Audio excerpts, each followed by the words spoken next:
bima anzalna ilayka min khairin muqir. O Zot, unë jam i kënaqur për çdo të mirë që ti më jep mua.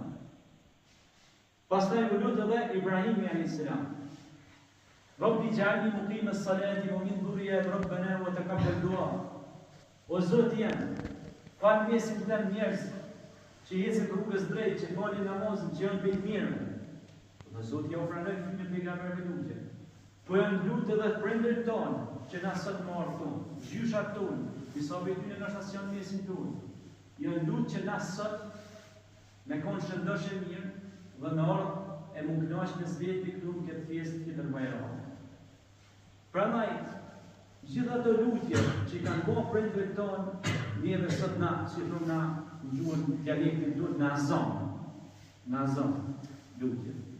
Prandaj, edhe sadakot, edhe punë të mia, i bëm nëse ka mjellë që shijoni, se gjyshe ju. Se diçka që ka vënë me dorën e vetë, sadakot, ajo në azani. Sepse ajo quhet sadakatul jariyah, që bën gjuhën shqipe bamirësi rrjedhëse e pandashme. Prandaj do pejgamberi alayhis salam ka visione që shoqëroi njeriu këtë jetë. Pa familja, evlat, pasuria, tha dy i lënë këtë dyje. Fëmijë, pasuni, shtëpi, e merr ta me vjetë veprën e mirë.